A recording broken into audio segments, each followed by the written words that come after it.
Kajiannya terkait megatrust sendiri, antara rentang gempa dengan tsunami itu apakah sudah dikaji, Bu? Loh, iya kan sudah disiapkan sistem monitoringnya, sudah ada di BMKG, dan dari sistem monitoring itu bisa langsung menghitung akan terjadi tsunami atau tidak. Kalau terjadi mau berapa meter ketinggiannya, kemudian datangnya berapa menit setelah gempa. Misalnya kalau di sini di DI sekitar 30 menit, sekitar 30 menit setelah gempa itu datangnya. Nah, ketinggiannya mencapai 10 meter ya. Nah, makanya lantai 2 itu dan lantai mezanin itu kan sudah di atas 10 meter. Jadi saya rasa itu ini iklim ya, iklim bukan megatrust.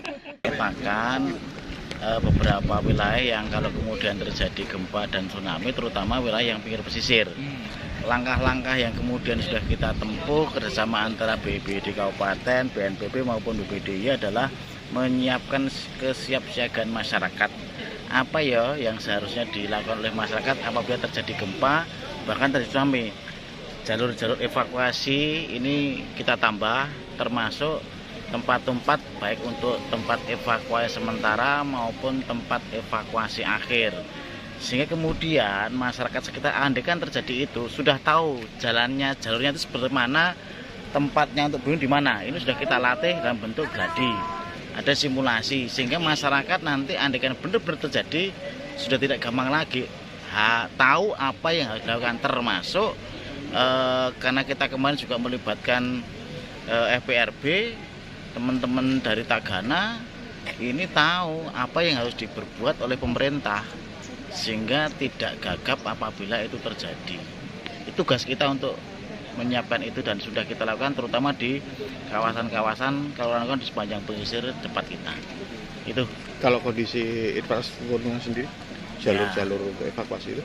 Kalau dari sisi infrastruktur memang kita akui ada beberapa infrastruktur jalan terutama yang memang ini menjadi satu perhatian. Jangan sampai justru ini menjadi salah satu penyebab memperparah apabila harus terjadi evakuasi.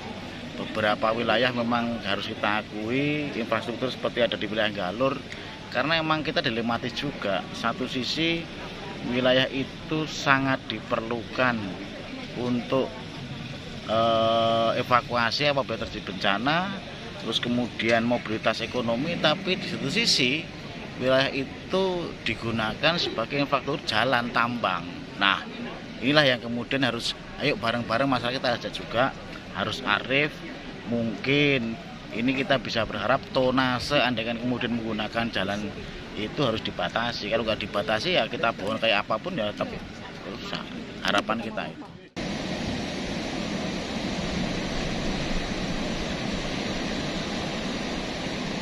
Atasan di sepanjang pantai Gaga untuk segera tempat evakuasi sementara. Tsunami!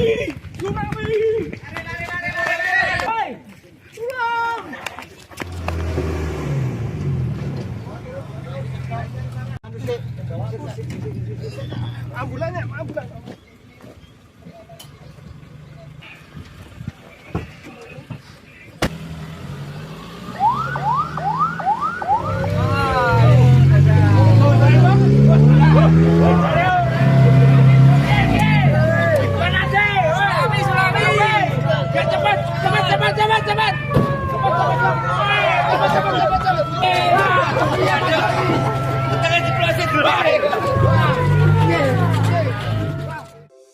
Di antara banyak sumber informasi, kami layak dipercaya.